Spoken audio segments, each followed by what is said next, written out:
Hey everyone, what's going on? Mario here, and I'm gonna one-take this, and there is even a construction over next door, so I might have to do a voiceover later.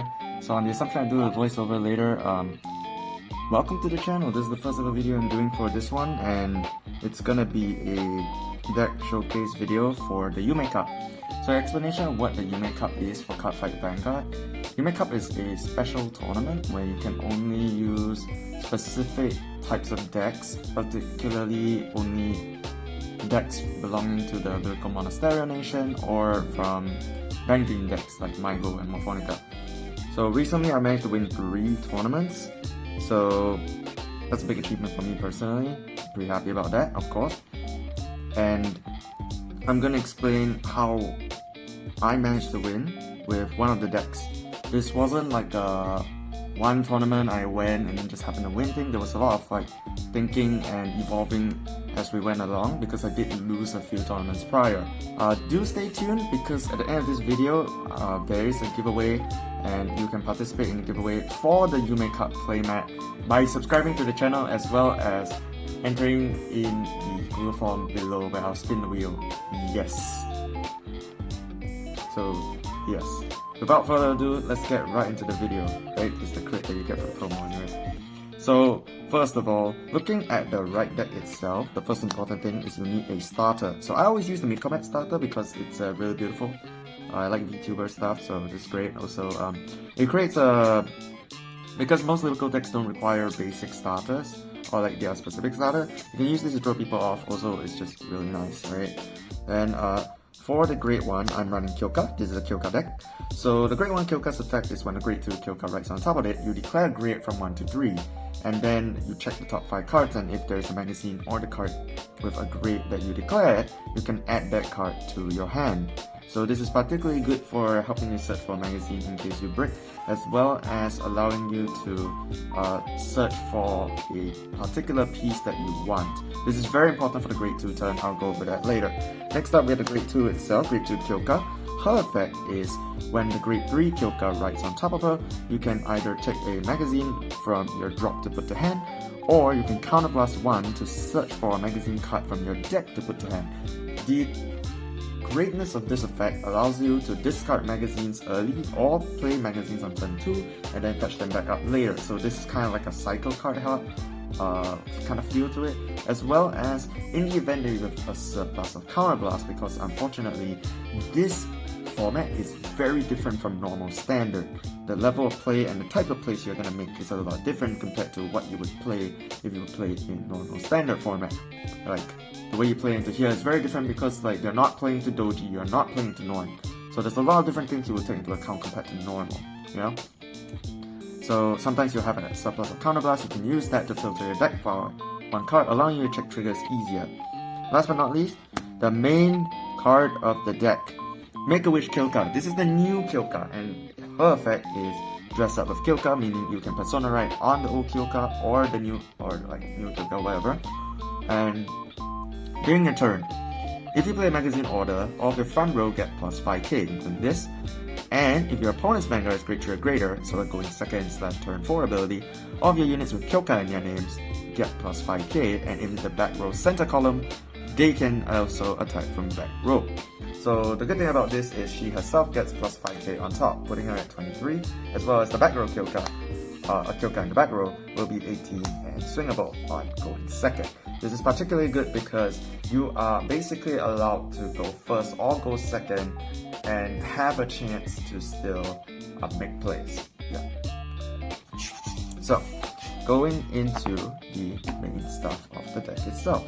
First of all, we have to go through the magazines, and what better way to start with the magazines than the grade 3 magazine. So grade 3 magazine, these are promo cards that came out in English recently. I say recent, I think a few months ago actually. And it's called Lyrical Shooting Stars Special Issue. So what it does is you play it with counterblast 1. If your Vanguard is a Kyouka, you can choose 2 normal units from your drop zone with grades less than or equal to your Vanguard and be different grades, and call them to rearguard. And then if you have 1 or more units with grade 1, 2, and 3, you, until end of turn, you can play 2 orders, meaning that you basically can play the other Lyrical Shooting Star. I'll explain what the other Lyrical Shooting Star does pretty shortly, but yeah, this allows you to play the second one. And this card in particular is really good. This is one of my early discard fodders because it's a grade 3 order that you search back later. But this allows you to commit pieces early, intercept with them or guard with them, and then resurrect them. So this makes it such that in the event that your opponent is going to swing your side and you don't want to Yume back some of your pieces, you don't even have to be afraid. You can just bring it back, or you can resurrect certain pieces from your drop zone and then use Kyouka to bounce those back, or resurrect even a front set Kyouka column, or resurrect a perfect guard and front set column, and then just bounce stuff back. There is a lot of different ways you can use this, and this is by far one of the most flexible cards in the deck. Next up, we have the Grade 1 magazine. So what this does is, this is the original magazine, this is Lyrical Shooting Stars. What this does is, play this if you have a Vanguard Kyouka in the name, and it performs all the following abilities depending on the number of your units. You have 2 or more Grade 1s, you draw 2 and discard 1. If you have 2 or more Grade 2s, you choose one of your units to get plus 10k until end of turn. Last but not least, if you have 2 or more Grade 3s, you can't charge 1. So if you are going on turn 2, turn 3, or turn 1 even, and you have this in your hand, you can just use this immediately to like make a fantastic Grade 2 turn, help you draw on Grade 1 turn. If you have a surplus of this in your hand, don't feel scared to use that. This card is particularly important for turn 2, and I'll showcase later why in particular. We'll go through some combos. So those are the magazines. Going through the meat of the deck, the main deck itself. First of all, we have personas. I run 3 personas. Who can see that coming? Wow, okay, nothing to see here, Wait, did I go through Kyouka's ability? Oh, I didn't. Okay, never mind. Kyouka's ability, Lamau. So the second ability, after I did talk about the plus 5k thing, but the second ability is called Gambling. So what it does is, use Soul Blast 1 or Energy Blast 2. So you can choose one of the 2 costs, which is very, very useful. Choose a grade from 1 to 3 and then declare it. You then look at the top 5 for 1 unit card with the declared grade and 1 magazine, and then add both to hand. So this is a plus 2 from your deck if you declare correctly. A funny thing that I noticed myself doing is every time I use this ability, I always do something like EB2, and then like I immediately like start checking my damage zone, my hand, my drop zone for like probabilities of what grade I want, as well as like what particular card I want before I declare it and then checking top 5. It's quite funny because like every turn, I'm like doing a huge check, you know, like a stress check. Yeah. Alright, going on to grade 2. Your main attacker. This is Arcade. Blue Frontier Arcade. During your turn, if you play a magazine order, this unit gets plus 5k, including not on your grade 3 turn. You can do some grade 2. At the end of the battle, your grade 3 or greater Vanguard attacked. If you play a magazine order this turn, you can counter blast 1 and soul blast 1 to stand her. So these 2 will be on your sides. You're gonna swing 1, swing 2, swing 3, swing 4, swing 5. It's a simple fire attack combo, very deadly. They hit these restanders, they are killed. Too bad, you're gonna resurrect at least one of them and then pray that you have the other one in hand. Else, good luck cycling through. This is an instant 4 off. If you play any less than 4, I would think you are trolling. So highly recommend you play 4. This is the most important attacker. Also, keep in mind that since both of them get plus 5k, with Kyouka giving 5k, these are both 20k. If you play the grade 2 order, you can plus 10k to one of these, meaning that both of the attacks, because including the restand, you will get to see that plus 10k in action. Meaning, you will have a situation where on turn 3, you're basically swinging for 20, 30, 23, restanding with a boost in the back row of 4. Pretty good numbers. I think, you know, maybe just a personal thing, but I think 20k, 30k on first 2 swings, if I go first, is very fair and balanced. So yes, sounds about right? So going on to the next grade 2, this is very important as well. This is Turn. So Photogenic Finder Turn. What does she do? This is the new card from the recent set and came together with Kyouka, the new Kyouka. What she does is, during her turn to play a magazine order, she gets plus 5k, which allows her to be a decent attacker. But the second skill is where she really shines. If you play a magazine this turn, you can Energy Blast 2 and put this unit into your soul to check the top 7 cards and choose one unit card with a different name from this and call it to the board. or you can choose up to 1 magazine card to add to hand. This allows you to basically have another search. So what you can do is, I run 3 of this because this is basically my backup solution to in the event that I fail to find arcade. So if you fail to find arcade, you can have another chance to find said arcade. That is the beauty of this card. This card is basically the ultimate filter card. This is the Kyouka like godsend. So next up, we have 3 copies of Loving Pink Friend set. She is another attacker that helps us bounce stuff. Very, very useful for these matchups because she allows you to commit early pieces on turn 2, which you are already going to do anyways, and then you can just bounce stuff back. You're never going to use the first skill, but the second skill is when this unit attacks, if you have 3 or more units with different card names, then this unit gets plus 5k, and if you have 4 more units with different card names, you can choose one of your other rear guards to bounce to hand. So, in the situation where, let's say, you have like a front set here, maybe a turn here, let's say this is your early game board, and then like let's say you call like a perfect guard or something, you know, and like swing 1, swing 2, swing 3, bounce perfect guard, and that alone will be like a couple of numbers that your opponent will find annoying to defend against. Yes, so that is why we run front set. Also, because like I said earlier, you can revive cards. You can have the opportunity to maybe revive a Persona Ride from your order, and then you can just swing and bounce this back to hand for the Persona next turn. You know, that is one possible play. You don't always have to do that, it's just a possible play, and that is why Kyouka is so good in a way where, or why I choose to play this deck, because the possibilities are really good. The last grade 2 I will run is Twin Cast. Now, ladies and gentlemen, I'm gonna preach a little bit about how good Twin Cast is. Twin Cast is an amazing freaking card in this format because one of your main opponents is gonna be Mygo. And this card, I shit you not, has saved me in one of the tournaments. During one of the tournaments, I lost to a fabled Mygo player here in my country, here in Singapore. And I couldn't keep up with how he was aggroing me early and stuff. Yes, this because there's not a lot of card draw in this format. So what I did was I added this, and I somehow managed to get a revenge match and won. Can guarantee you this is a very good card, because if Anon swings you boosted, this is a 10k on turn 2, and then he swings with maybe Rana 15k, you immediately eliminate this from drop, and it is also a 10k if you're on grade 2. So you can one card just got 2 sides, which I think is pretty good. And assuming it went first, and you can even discard this for right and just use the second skill, which is also really good. Twin Cast, absolutely important in this format, in particular in this Yume Cup format. Highly recommend you picking one of these up. Alright, obviously I run 1 Elementaria because the Rana needs to be stopped. Okay, we need to stop Rana. Okay, Rana is being annoying.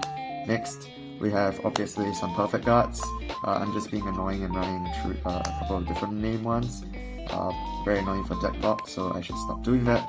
And then, of course, 4 copies of Frederis, or in Dragon Empire terms, Kinran. So what this card does is, in the deck itself, this card is treated as a magazine, meaning this card is searchable by the fact that when I say I can search for 1 grade and 1 magazine out from my deck to add to hand, I can search for, let's say, a grade 2 and this to add to hand. So I'm basically always being able to get something, or at least attempt to. It is quite easy to still with the abilities and stuff, but this card helps you with more consistency. At the end of the turn, you can kill this, retire this basically, to add a magazine or Kyouka from your drop back to hand. Meaning, on turn 2, you can already sack this to add a magazine back to hand that you already played. So this card allows you to be committing so many things early, and that is really what you should be noticing right now, is that a lot of things I'm saying is, I want to commit things early to push.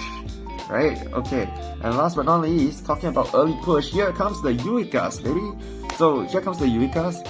What they do is they boost, so that's why bounce back, or plus 5k. So it's either a 13k booster or a bouncer. And why this card is... Do I really need to explain why this card is good? Okay, look, like you revive PG. Bounce. Simple. Do you want to know what happens if you revive a PG? Okay, so in one of my games I did this, right? So I revived PG, and this card itself, because you're giving plus 5k to the front row, this is 11k. So 11 plus 8 is still 19 on turn 3, which is still kinda good. Or you know, you can even call it on turn 2 or turn 1. Just rush like this, Soul Blast and bounce it, and your opponent is just like, oh my god, I need to commit another 10k card, which they're not going to, because that is just so bad for their hand if they try to do so early. Yeah. Last but not least, we're going into the triggers here. This is gonna be a very annoying part because yeah, you'll see in a bit. 3 draws, okay? A lot of people I've seen run fronts, and I think that is not good in Yume Cup. The reason why I think draws are really good in Yume Cup is because of the low hand sizes. So, in my deck, you'll notice that if I don't play a Grade 1 order, I'm kinda cooked in terms of hand size. However, why these draws are good is because if you check these defensively, they are very good. Also, you are already going to be shredding so many cards from hand because of your raw number of attacks, albeit that they will check defensives also, but you will try your best to scale past that because your numbers are still gigantic. Yeah, so 3 Baratoy. You can play fronts if you really want to, but this is a tactical decision by me because after a lot of okay, I originally did play fronts, I realized that in this format, it is a draw format, for sure. Next up, 4 heals. So 4 heals here. This crit heal is kind of like a... It's kind of just there. It's not kind of there for any matchup in particular at the moment. But maybe one day it'll be good. I don't know. Like, honestly, play Restand Heal. Restand Heal may be better because at least you can stop the Rana. But I don't own a Restand Heal, so this is one of the few cards which I don't have a really good answer, really good idea of why the frick I'm doing it. But maybe one day it'll be good. But I haven't swapped it back yet, so I guess it helps. Yeah. Then 3 normal heals. Yeah. Honestly, play 4 normal heals. I'm just trolling like this one. Shit deck video. Download me. Next, crit triggers. So, crit triggers. 2 Wallace, 1 effect crit because this is what I opened from the QSD. A couple of Roselia crits, I guess, from AFA. I have the 4th one, but like I'm using a different thing. And a couple of Arcos. So, 8 crits. You don't need sewing crits because kinda if you have to play sewing crit, you're kinda lost the game anyway, so yeah, it's just 8 crits. Yes, check crit. Last but not least, for the over trigger, you can run a couple of stuff here. I am running the purple over trigger, and the reason why I'm doing this is because it's an extra heal trigger which can come in clutch, and there is a scenario where like let's say I have a Kyouka in damage, I can like heal it out if I check it offensively, call it to my back row, and it can actually swing with plus 10k and plus 5, so that's 2-8. So that's one of the rare times that I can do that. As well as, yeah, that's basically one of the main reasons I run this. But I honestly just run this for the heal trigger effect, because heal trigger effect, this format, who knew it could be really good. So, that is the deck itself, just running over some very simple game plans. On turn 2, your best case scenario is having a grade 2 on the board. Grade 2 on the board, obviously, and maybe a couple of attackers, doesn't really matter where, and then you have, let's say, a couple of grade 1s. Yeah, so something like this, alright, something like this. Then what you do here is you say, I play order. So this will be plus 10k to center, make it 20. Both of these will plus 5, and you draw 2, discard 1. So what this creates is you're gonna say 20, 23, 23. Ta-da! And that is a massive turn 2, right? Because how does your opponent... Then if you check the trigger here, one side's gonna be 33. So... yeah, that seems very fan balanced, right? Yeah, I think it's fan balanced, guys. I mean, this is one way to do it. You can also do it like this, where this is 18, 25, 23. Yeah, it's just up to you. Depends a bit on like how you want to play. Yeah, a lot of different ways. Also, this can be used on turn 2, so do like... If you want to filter and on turn 2, you can like play this, then immediately like soul in, check top 7, call something. So yeah, thank you guys for watching. Hope you guys enjoyed this small Kyouka video. Be sure to check out the giveaway in the description below, and yeah, hope you guys play the Yume Cup yourselves. It's a really fun format, and I'll see you all in the next video. Bye bye.